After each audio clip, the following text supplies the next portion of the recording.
Hello friends, स्वागत है आपका अपना यूट्यूब चैनल नॉलेज टॉकिंग में। देखिए, आज है न्यूट्रिशन का क्लास नंबर 4। क्लास 1 से लेकर के 3 तक हम पहले ले चुके हैं, बिल्कुल सरल और आसान भाषा में। आपको हम समझा देना चाहते हैं कि कार्बोहाइड्रेट का एक अलग से वीडियो बना करके दे दिए हैं, जिसमें कि हम बोले थे न्यूट्रिशन का क्लास नंबर 4 है। उसी में हम ऑब्जेक्टिव भी कवर करने वाले थे, लेकिन वो वीडियो ज़्यादा लंबा होने की वजह से लगभग वो 30 मिनट का वीडियो है, जो थ्योरी वीडियो है, उसे आप पढ़ लीजिएगा। और ये वीडियो जो है उसी थ्योरी पे आधारित जो है केवल और केवल ऑब्जेक्टिव क्वेश्चन है। ठीक है, तो यानी दोनों क्लास नंबर 4 ही है। कन्फ्यूजन नहीं कीजिएगा, उसमें भी हम क्लास नंबर 4 बोल दिए और ये भी क्लास नंबर 4 बोल दिए। नहीं, दोनों एक ही है, बल्कि वो थ्योरी है और ये ऑब्जेक्टिव है। ठीक है, कन्फ्यूजन नहीं करना है। और एक चीज़ बता देते हैं आपको, टेलीग्राम पे टेस्ट जो है अल्टरनेट चल रहा है। अल्टरनेट का मतलब ये हुआ कि 4 दिन टेस्ट हम लेंगे, ठीक है, जो सिलेबस के आधारित होगा। और 3 दिन जो बचा वो 3 दिन रहेगा मिक्स। मिक्स का मतलब हुआ पीछे का क्वेश्चन रहेगा। ठीक है, और सिलेबस का आधारित का मतलब हुआ जैसे हम सोमवार को लेंगे, ठीक है, सोमवार को हम सिलेबस पर आधारित लेते हैं। सोमवार का मतलब ये हुआ कि रविवार और सोमवार को जो पढ़ाई होता है दोनों मिला करके सोमवार को टेस्ट लेंगे। ठीक है, फिर मंगलवार को हम टेस्ट नहीं लेंगे। मंगलवार को टेस्ट कौन सा लेंगे? पीछे का रिमिक्स, पीछे का जो मिक्स है, पीछे जितना भी midwifery, child health nursing, community health nursing हो चुका है, वो मिला करके हम टेस्ट लेंगे। ठीक है, फिर बुधवार को सिलेबस आधारित होगा। तो बुधवार का सिलेबस आधारित क्या होगा? तो जो मंगलवार को पढ़ाएंगे, क्लास तो आपका रेगुलर होगा, केवल टेस्ट के बारे में बोल रहे हैं, क्लास आपका रेगुलर पढ़ाई होगा, ध्यान रखिए। तो मंगलवार को भी पढ़ाई होगा, तो मंगलवार को जो पढ़ाए, बुधवार को जो पढ़ाया होगा, दोनों मिला करके लेंगे। यानी क्लास आपका रेगुलर चलेगा, केवल टेस्ट जो चलेगा सिलेबस आधारित, वो एक दिन छोड़ के एक दिन चलेगा। ठीक है, जो बीच में छूट रहा है उसमें मिक्स क्वेश्चन दिया जाएगा। मिक्स क्वेश्चन इसलिए दिया जाएगा कि मान लीजिए आप पढ़ते हुए चले गए, फिर पीछे से भूलते चले जाइएगा, इसलिए भूलिए नहीं, पीछे का भी आपका रिपीट होते चले जाए, ताकि सब क्वेश्चन से आप अपडेट हमेशा रहिए। ठीक है, चलिए शुरुआत करते हैं। आज का पहला का सवाल कहता है, निम्न में से कौन सा पॉलीसेकेराइड का उदाहरण नहीं है? ठीक है, आपको बताए थे कि मोनोसेकेराइड का उदाहरण और डाइसेकेराइड का उदाहरण और पॉलीसेकेराइड का उदाहरण। पुनः एक बार फिर से आपको हम रिपीट कर देना चाहते हैं। हम आपको बताए थे मोनोसेकेराइड में ग्लूकोज होता है, ठीक है, फ्रुक्टोज होता है और गैलेक्टोज होता है। ये आपको हम बता चुके थे। ठीक है, ठीक है, तो याद रखिएगा मोनोसेकेराइड के लिए ग्लूकोज, फ्रुक्टोज और गैलेक्टोज। ठीक है, फ्रुक्टोज के बारे में एक क्वेश्चन आपको और बताने के लिए हम भूल गए थे। ठीक है, फ्रुक्टोज को सबसे स्वीटेस्ट शुगर कहते हैं, यानी सबसे मीठा जो होता है वो फ्रुक्टोज होता है। ठीक है, फ्रुक्टोज का अन्य नाम होता है स्वीटेस्ट शुगर। ठीक है, या फ्रूट शुगर, यानी सबसे मीठा शुगर होता है कौन? फ्रुक्टोज। और ध्यान रखिएगा, फ्रुक्टोज जो है, फ्रुक्टोज के बारे में एक क्वेश्चन और पूछा गया कि सीमन यानी स्पर्म में क्या पाया जाता है?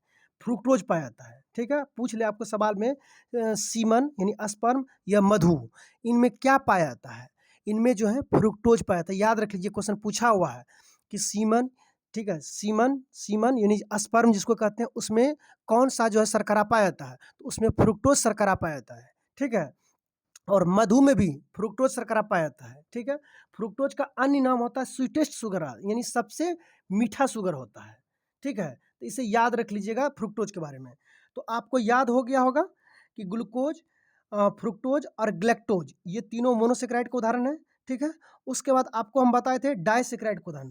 डाइसेकेराइड में बताए थे मसाला ट्री बताए थे, मसाला मसाला। ठीक है, मो से माल्टोज, सो से सुक्रोज, लो से लेक्टोज, ये बताए थे आपको डाइसेकेराइड का। ठीक है, उसके बाद पॉलीसेकेराइड का बताए थे। पॉलीसेकेराइड में बताया था आपको, पॉलीसेकेराइड का उदाहरण होता है स्टार्च, ठीक है, ग्लाइकोजन, ठीक है, काइटिन, ठीक है, जो कवक की कोशिका भित्ति काइटिन की बनी होती है। ठीक है, सेल्यूलोज, जो कि सेल्यूलोज भी बताए थे। सेल्यूलोज किसकी कोशिका भित्ति होती है? शैवाल की होती है। और उसके बाद आपको बताए थे ये पेक्टिन के बारे में। और एक क्वेश्चन और आपको बताए थे, याद रखिएगा, हिपेरिन बताए थे। पॉलीसेकेराइड का पहले उदाहरण आपके दिमाग में याद रहना चाहिए। ठीक है, पॉलीसेकेराइड का उदाहरण है starch, glycogen, chitin, cellulose, heparin. ठीक है, ये सब आपको याद रखना है पॉलीसेकेराइड का उदाहरण। तो कहता है निम्न में से कौन सा पॉलीसेकेराइड नहीं है? ठीक है, देखिए हिपेरिन तो है ये है, ग्लाइकोजन तो है ये है, ठीक है, और स्टार्च भी है ये है। ठीक है, तो बताइए कौन सा नहीं होगा? तो इसका मतलब ऑप्शन नंबर ए, ये पॉलीसेकेराइड का उदाहरण नहीं है। ठीक है। तो ये किसका उदाहरण है, ग्लैक्टोज किसका उदाहरण है, तो ग्लैक्टोज जो है मोनोसेकेराइड का उदाहरण है, मोनोसेकेराइड का उदाहरण है। ठीक है। आपको ट्रिक भी बताए थे मोनोजीएफ, मोनोसेकेराइड को उदाहरण के लिए बताते हैं मोनोजीएफ, जी से क्या हो जी एफ, जी से हो जाएगा ग्लूकोज और ग्लैक्टोज, जी से हो जाएगा ग्लूकोज और ग्लैक्टोज, एफ से हो जाएगा फ्रुक्टोज। मोनोसेकेराइड का उदाहरण 3 ठो याद रख लीजिएगा, और डाइसेकेराइड के लिए मसाला बोल दिए थे, और पॉलीसेकेराइड देखिए यही सब देता है ऑप्शन, जब भी कभी पूछेगा इनमें से कौन सा नहीं है तो 3 दे देगा। ठीक है, बाकी छंटने में आपको आसान बन जाएगा, इसलिए कन्फ्यूजन करने की जरूरत नहीं है। आगे कहता है कि निम्न में से किस कार्बोहाइड्रेट का पाचन मानव शरीर में नहीं होता है, यानी लगभग ना के बराबर होता है, कुछ तो होता है लेकिन ना के बराबर होता है, मैंने पचने में बहुत दिक्कत होता है। देखिए स्टार्च का होता है, ग्लाइकोजन का होता है, माल्टोज का होता है, लेकिन सेलुलोज जो वनस्पति में सबसे अधिक मात्रा में पाया जाता है, ये पचने में थोड़ा प्रॉब्लम होता है। ठीक है, पचने में कठिनाई होता है, तो आप कह सकते हैं कि लगभग ना के बराबर पचने में प्रॉब्लम होता है, तो वो होता है सेलुलोज। ठीक है, आगे बढ़ते हैं। आगे कहता है हाँ, लेकिन हल्की मात्रा में रुक्षांश चाहिए, रुक्षांश मतलब वही सेल्यूलोज हल्की मात्रा में चाहिए, ताकि शरीर में कब्ज ना बने, कब्ज को दूर करता है, क्योंकि वो शरीर में जाता है, वो पचता तो जल्दी नहीं, रेशेदार होता है, तो शरीर में जितना भी फंसा वसा चीज़ रहता है सबको खींच करके वो बाहर कर देता है। ठीक है, उसमें लपेटा जाता है, खींच कर थोड़ा सा सेल्यूलोज चाहिए, मतलब हल्की मात्रा में चाहिए। आगे, निम्न में से आहार नाल द्वारा कार्बोहाइड्रेट का अवशोषण किस रूप में किया जाता है। देखिए कार्बोहाइड्रेट है ना, तो जैसे ही कार्बोहाइड्रेट आप लीजिएगा तो डायरेक्ट आपका कार्बोहाइड्रेट आपके शरीर में जो है ना अवशोषण नहीं हो जाएगा, पहले कार्बोहाइड्रेट टूटेगा, टूट टूट करके ग्लूकोज के फॉर्म में आएगा। देखिए यानी कहा जाए कि कई ग्लूकोज मिल करके एक कार्बोहाइड्रेट का निर्माण करता है। ठीक है, तो कार्बोहाइड्रेट जो है डायरेक्ट आपके शरीर में नहीं एब्जॉर्ब होता, पहले कार्बोहाइड्रेट जैसे खाइए, जैसे रोटी खाइएगा, रोटी में कार्बोहाइड्रेट है, चावल खाइए, चावल में कार्बोहाइड्रेट है, तो शरीर में जैसे कार्बोहाइड्रेट जाएगा तो पहले वो टूटेगा, सो आपके शरीर में बहुत सारा एंजाइम होता है, तो कार्बोहाइड्रेट को तोड़ तोड़ करके कई ग्लूकोज ग्लूकोज में जो है ग्लूकोज फॉर्म में कर देता है, ये आपके शरीर में एब्जॉर्ब हो जाता है। ठीक है, जैसे कि मान लीजिए कोई मिट्टी का ढेला लाए, ठीक है, मिट्टी ये लीजिए, तो मिट्टी में क्या रहता है, बालू रहता है, बहुत सारा कण मिला हुआ रहता है। ठीक है, तो क्या वो पानी में डायरेक्ट मिट्टी मिल जाते हैं, नहीं, वो पहले फूलते हैं, उसके बाद धीरे धीरे टूटते हैं पानी में, तब जाके पानी में मिल जाते हैं। ठीक है, तो उसी तरह से आपके शरीर में मान लीजिए कि कार्बोहाइड्रेट लिए तो डायरेक्ट वो नहीं होता है, पहले वो टूटते हैं, यानी एंजाइम के माध्यम से टूटेंगे, टूटने के बाद जो है वो ग्लूकोज फॉर्म में जब आ जाएंगे तब आपका शरीर जो है क्या कर लेंगे, अवशोषण कर लेंगे। तो वही कह रहा है किसका अवशोषण होता है, किस रूप में अवशोषण होता है, तो ग्लूकोज के रूप में अवशोषण होता है। आगे बढ़ते हैं, फिर देखिए पूछा गया है वही सवाल सेम, कह रहा है कि निम्न में से कौन डाइसेकेराइड नहीं है। तो पहले आपको याद होना चाहिए कि डाइसेकेराइड होता कौन है, मसाले ट्रिक बोले थे। ठीक है, मसाला या मसाले याद रखिए, मो से माल्टोज, सो से सुक्रोज, लो से लेक्टोज, तो माल्टोज तो है, सुक्रोज तो है, लेक्टोज तो है, इसका मतलब ऑप्शन नंबर डी में जो होगा वो नहीं होगा, यानी ऑप्शन नंबर डी जो ग्लैक्टोज है ये डाइसेकेराइड का उदाहरण नहीं है, ये किसका उदाहरण है, मोनोसेकेराइड का उदाहरण है। इतना बार ना आपको बोल देंगे कि आपके दिमाग में एकदम रटा आ जाएगा। ठीक है, टेंशन लेने की जरूरत ही नहीं होगा, इतना बार एक ही चीज़ को बता देंगे ना। आगे, कार्बोहाइड्रेट शरीर में किस रूप में संग्रहित रहता है। देखिए जैसे शरीर में ज़्यादा कार्बोहाइड्रेट ले लिए, जितना आपके शरीर में, देखिए आपके शरीर में एनर्जी का 60 से 70% पूरा कौन करता है, कार्बोहाइड्रेट करता है, ध्यान रखिए 60 से 70% कार्बोहाइड्रेट आपके एनर्जी का पूरा करता है, बाकी प्रोटीन और वसा के द्वारा हो जाता है। और शरीर में एनर्जी को ही मैंने आपके पूछेगा शरीर में एनर्जी के मुख्य स्रोत क्या है, तो कार्बोहाइड्रेट है। ठीक है, तो कार्बोहाइड्रेट का मुख्य काम ही है शरीर में एनर्जी देना। तो ग्लूकोज, देखिए कार्बोहाइड्रेट क्या होता है, कार्बोहाइड्रेट टूटता है किस फॉर्म में, ग्लूकोज के फॉर्म में, और आपका शरीर अवशोषण कर लेता है।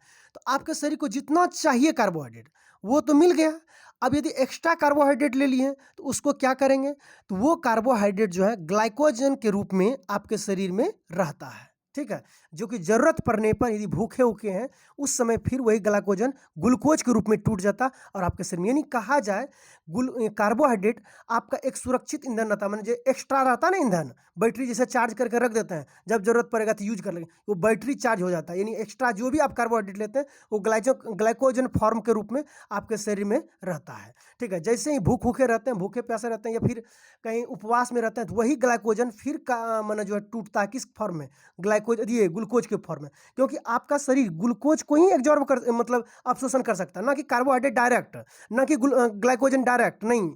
उसको माना खाने का जो तरीका है वो हार फार करके जो है ग्लूकोज का ही फॉर्म में चाहिए उसको, ठीक है।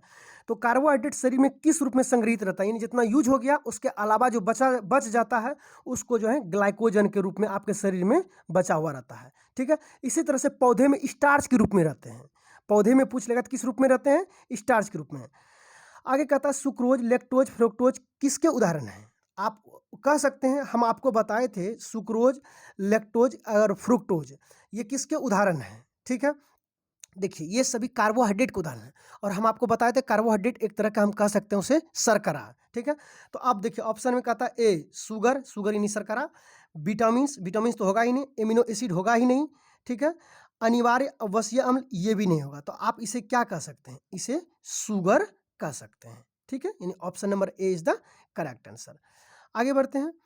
आगे कहता है कि निम्न में से कौन सा मोनोसेक्राइड नहीं है, ठीक है। तो मोनोसेक्राइड की ट्रिक आपको बताए थे मसाला, ठीक है, मसाला, मो से क्या हुआ माल्टोज, ठीक है, ये सॉरी मसाला नहीं, सॉरी मोनोसेक्राइड नहीं है, मसाला ट्रिक था डाइसेक्राइड का। मोनो था मोनोजीएफ, मोनो के लिए जीएफ रखे थे, जो गो से क्या है ग्लूकोज, ग्लूकोज और ग्लैक्टोज, और एफ से फ्रुक्टोज बताए थे। तो अब देखिए ग्लैक्टोज तो ये है, फ्रुक्टोज तो ये है, ठीक है, उसके बाद ग्लैक्टोज भी है, ठीक है। तो आप बताइए सुक्रोज है, नहीं, सुक्रोज किसका है, ट्रिक भी लिखिएगा तब पकड़ लीजिएगा, सुक्रोज जो है डाइसेक्राइड का उदाहरण है। सुक्रोज किसका उदाहरण है, डाइसेक्राइड, यानी यहाँ ऑप्शन ए है, यहाँ बी होगा, यहाँ सी होगा, ये सही कर देंगे, ठीक है। तो कहता है निम्न में से कौन मोनोसेक्राइड का उदाहरण नहीं है, तो सुक्रोज नहीं है, आपको हम बता दिए हैं ट्रिक के साथ भी, कन्फ्यूजन करने की कोई जरूरत ही नहीं है। कहता है निम्न में से विटामिन B12 की कमी से क्या होता है। देखिए बैरी बैरी रोग जो होता है वो विटामिन B1 के कमी से होता है, ठीक है, विटामिन B1 के कमी से होता है बैरी बैरी रोग, ठीक है। विटामिन B1 का रासायनिक नाम होता है थायमिन। और रातंधी यानी नाइट ब्लाइंडनेस होता है विटामिन ए की कमी से, जो कि विटामिन ए का रासायनिक नाम होता है रेटिनॉल, और विटामिन ए सबसे पाया जाता है गाजर में। उसके बाद स्कर्वी, स्कर्वी भी तो जानते हैं विटामिन सी की कमी से होता है, ठीक है। और स्कर्वी सबसे माना विटामिन सी सबसे कितने पाया जाता है, आंवला में पाया जाता है, ठीक है। तो इसका मतलब है आप कह सकते हैं विटामिन B12, विटामिन B12 का रासायनिक नाम क्या है, आप हमें कमेंट करके आज जरूर बताइएगा, ठीक है। तो आप कह सकते हैं विटामिन B12 की कमी से घातक एनीमिया रोग होता है। कौन सा रोग होता है, घातक एनीमिया रोग होता है, किसके कमी से, विटामिन B12 की कमी से। देखिए जब पढ़ लीजिएगा ना तो 3 ऑप्शन ऐसे ही छांट लीजिएगा, जिससे कि आपको बहुत हेल्प मिलेगा। कहता है निम्न में से कौन सा विटामिन ताप के प्रति अधिक संवेदनशील होते हैं, यानी ताप आते ही, टेम्परेचर आते ही उस पर प्रभाव पड़ने लगते हैं, ठीक है। देखिए विटामिन ए नहीं, विटामिन सी, ये विटामिन सी ही होता है जो ताप के प्रति अत्यधिक संवेदनशील होते हैं, यानी ज़्यादा आप पका दीजिएगा, झरका दीजिएगा सब्जी उब्जी को, तो विटामिन सी क्या हो जाएंगे, खत्म, समाप्त हो जाएंगे। तो ताप के प्रति अधिक संवेदनशील होता है कौन सा विटामिन, विटामिन सी होते हैं, ठीक है। आगे बढ़ते हैं। बाकी आज आपको बताना है विटामिन ए का रासायनिक नाम, विटामिन सी का रासायनिक, विटामिन के का रासायनिक नाम, विटामिन डी का रासायनिक नाम, चारों कमेंट करके हमें जरूर बताइएगा। देखिए कमेंट करने वाले को हम जरूर ध्यान देते हैं, ये याद रख लीजिएगा। हो सकता है कमेंट करने वाले को बाद में बेनिफिट हो, ठीक है, अभी आपको बेनिफिट ना लगे लेकिन हो सकता है। आगे बढ़ते हैं। मसूरे से सूजे हुए, मसूरा से सूजा हुआ समझ लीजिए सीधी यहीं पता चल जाता है कि विटामिन सी की ही कमी होगा, और उनसे रक्त निकलना क्लियर हो गया, ठीक है। घाव देरी से भरना ये भी क्लियर हो गया। एनीमिया एवं कमजोरी के लक्षण यह किस विटामिन के कारण होता है। देखिए ये विटामिन सी के कमी के कारण, यदि विटामिन सी की कमी है तो घाव भी जल्दी से नहीं भरता, क्योंकि विटामिन सी का काम होता है घाव को भरने में मदद करना। घाव को भरने में मदद करता है कौन, विटामिन सी मदद करता है, ठीक है। लेकिन विटामिन सी की कमी है तो घाव जल्दी से भरेगा नहीं, विटामिन सी की कमी है तो मसूरे से खून भी निकलेगा, ठीक है। तो वही कह रहा है कि घाव देरी से भरना, एनीमिया, कमजोरी का लक्षण किसके कारण होता है, ये होता है विटामिन सी की कमी, यानी स्कार्बिक एसिड के कमी के कारण होता है। आगे बढ़ते हैं। कहता कौन सा निम्न में से कौन सा मेजर मिनरल नहीं है, ठीक है, मेजर मिनरल्स। देखिए मेजर मिनरल्स किसको कहते हैं ये समझ लीजिए, जो आपके शरीर में ज़्यादा, देखिए मिनरल्स को भी 2 भागों में बांटा गया है, ठीक है, एक मैक्रो और एक माइक्रो के रूप में आपको बताए ही थे, ठीक है। अब ये मेजर मिनरल्स समझ लीजिए, एक होता है मेजर और एक होता है माइनर, ठीक है। मेजर मतलब होता है जो आपके शरीर में ज़्यादा मात्रा में होता है, ठीक है, और माइनर जो होता है वो आपके शरीर में जो है कम। माइनर मतलब जिसे ट्रेस मिनरल भी कहते हैं, ठीक है। ये मेजर मिनरल और ट्रेस मिनरल। मेजर मिनरल वो होता है जो आपके शरीर में अधिक मात्रा में रहते हैं, और ट्रेस मिनरल या माइनर मिनरल उसे कहते हैं जो आपके शरीर में बहुत कम मात्रा में रहते हैं, उसे बाहर से लेना पड़ता है। हाँ, लेकिन वो ज़रूरी है, वो बाहर से नहीं लीजिएगा ट्रेस मिनरल या माइनर मिनरल तो समझ लीजिए आपको बहुत दिक्कत हो जाएगा, ठीक है। वो बहुत ज़रूरी है, ठीक है। तो आप पहले याद रख लीजिएगा मेजर मिनरल। मेजर मिनरल 7 है मुख्य रूप से, तो मेजर मिनरल को आप याद रख लीजिएगा, लिख लीजिएगा, ठीक है। Calcium, calcium, phosphorus, potassium, sulphur, sodium, chlorine और मैग्नीशियम, सॉरी मैग्नीज, ओ सॉरी एक मिनट, देखिए ये मैग्नीशियम है, लास्ट जो आपको बताए थे वो मैग्नीशियम लिख लीजिएगा, ठीक है। वहाँ पे हम लिख लिए थे मैग्नीज लिख लिए तो मिस्टेक हो गया था, मैग्नीशियम लिख लीजिएगा, ठीक है। तो 7 मेजर मिनरल्स है, ठीक है। पहला है calcium, phosphorus, potassium, sulphur, sodium, chlorine और मैग्नीशियम, ठीक है। उसके बाद जो भी बचा उधर जो आप याद रख लीजिए, और 7 मेजर मिनरल्स याद रख लीजिएगा तो आपको फिर छांटने में दिक्कत नहीं होगा, ठीक है। मेजर मिनरल्स जो आपके शरीर में जो है ज़्यादा मात्रा में रहता है, और माइनर मिनरल्स जो आपके शरीर में बहुत कम मात्रा में होता है, जो बाहर से लेना अति आवश्यक होता है, ठीक है। तो यही कह रहा है इनमें से कौन सा मेजर मिनरल्स नहीं है। तो देखिए अभी कैल्शियम तो आपको बताया, कैल्शियम है ही, सोडियम है ही, पोटेशियम है ही, आयरन नहीं है, ठीक है। आयरन जो है मेजर मिनरल्स नहीं है, ये ट्रेस मिनरल के अंतर्गत आते हैं। हाँ, ये भी जानते हैं कि आयरन यदि नहीं लेंगे शरीर में तो इसकी कमी से क्या हो जाएगा, एनीमिया हो जाएगा, ठीक है। तो इस आयरन को भी लेना बहुत जगह आयरन की गोली दिया जाता है। यदि हमारे शरीर में मेजर मिनरल्स नहीं रहते तो क्या आयरन की गोली देने की जरूरत पड़ता है? नहीं, आयरन की गोली देना पड़ता है। यानी ये सब क्या है, ट्रेस मिनरल के अंतर्गत आते हैं, यानी माइनर मिनरल है। इसकी जो है ये आपके शरीर में कम है, लेकिन इसे बाहर से लेना बहुत ही जरूरी है, ठीक है। तो मेजर मिनरल्स जो आपके शरीर में अधिक मात्रा में रहता है, और माइनर मिनरल या फिर ट्रेस मिनरल जो आपके शरीर में कम मात्रा में रहता है। तो मेजर मिनरल 7 है, तो सातों हम आपको बता दिए, ठीक है। कैल्शियम, सोडियम और पोटेशियम। तो आयरन जो है आपका मेजर मिनरल्स के अंतर्गत नहीं आते हैं। आगे बढ़ते हैं। कहता शरीर का अधिकांश कैल्शियम कहाँ स्थित होता है? देखिए दांत में, अस्थि में, त्वचा में, मस्तिष्क में। देखिए दांत में तो कैल्शियम रहता ही रहता है, लेकिन अस्थि कहने का मतलब हो गया पूरे शरीर के बारे में बोल रहा है। तो शरीर में सबसे अधिक कैल्शियम कहाँ स्थित होंगे? तो अस्थि में स्थित होंगे, ठीक है। Option number B. आगे कहता है कि एक वयस्क को कैल्शियम का लगभग कितनी मात्रा चाहिए, ठीक है। एक वयस्क है उसे कैल्शियम की लगभग कितनी मात्रा चाहिए? देखिए एक वयस्क को 1000 ग्राम से लेकर के 1200 ग्राम तक चाहिए। एक वयस्क को 1000 ग्राम से लेकर के 1200 ग्राम तक कितना चाहिए? क्या चाहिए? कैल्शियम उसको चाहिए, यानी डेली रिक्वायरमेंट कितना चाहिए उसे? 1000 ग्राम से लेकर के 1200 ग्राम तक जो है एक व्यक्ति को जो है लगभग चाहिए कैल्शियम, ठीक है। आगे बढ़ते हैं हम आगे। तो इसमें इसका आंसर क्या हो जाएगा ये बता देते हैं। 1000 ग्राम से लेकर के, ठीक है, 1200 ग्राम तक बताए, तो इसमें आप देख लीजिए कहाँ आने वाला है 1000 ग्राम से लेकर के 1200 ग्राम तक। तो option number B is the correct. 1000 ग्राम नहीं है, 1000 ग्राम से लेकर के 1200 ग्राम तक। इसमें ऑप्शन जो रहेगा उस हिसाब से हमको मारना है। तो ये इसका आंसर क्या हो जाएगा? Option number B is the correct answer. आगे बढ़ते हैं। आगे कहता निम्न में से कौन सा तत्व हीमोग्लोबिन के निर्माण और मस्तिष्क के विकास एवं इसके कार्यों के लिए आवश्यक है? तो पहले आप ऐसे भी सोच लीजिए कि हीमोग्लोबिन के निर्माण के लिए कौन सा तत्व चाहिए। ऐसे भी सोच लीजिए हीमोग्लोबिन के निर्माण के लिए आयरन चाहिए, जाहिर सी बात है, लोहा तो एकदम जरूरी है, ठीक है। तो हीमोग्लोबिन के निर्माण के लिए और मस्तिष्क के विकास और इसके कार्यों के लिए कौन सा तत्व चाहिए? तो इसका मतलब है कैल्शियम तो नहीं होगा, ठीक है, फास्फोरस भी नहीं होगा, आयोडीन नहीं होगा, तो होगा क्या? आयरन। जैसे हीमोग्लोबिन के निर्माण, आपको पता होगा हीमोग्लोबिन के निर्माण में मुख्य जो है आयरन की भूमिका रहता है। तो हीमोग्लोबिन के निर्माण में क्या चाहिए? आयरन चाहिए। कुछ क्वेश्चन ऐसे होते हैं जो देखने के बाद ही सीधा आंसर उसका पता चल जाते हैं। आगे कहता है निम्नलिखित में से किसकी कमी के कारण जो है निम्नलिखित में से किसकी कमी के कारण एनीमिया होता है? तो एनीमिया किसके कमी के कारण होता है? आयरन की कमी के कारण होता है, यानी लोहे की कमी के कारण क्या होता है? एनीमिया होता है। और हीमोग्लोबिन के निर्माण में भी कौन रहता है? आयरन रहता है, ठीक है। आगे कहता है निम्न में से कौन सा मिनरल थायराइड संश्लेषण के लिए आवश्यक, यानी गलकंड जो कहते हैं ना, गलकंड, ठीक है, जो घेंघा रोग कहते हैं। तो आपको पता होगा थायराइड ग्रंथि यदि सही से काम नहीं करेगा तो फिर कौन सी बीमारी हो जाएगा? घेंघा रोग हो जाएगा, ठीक है।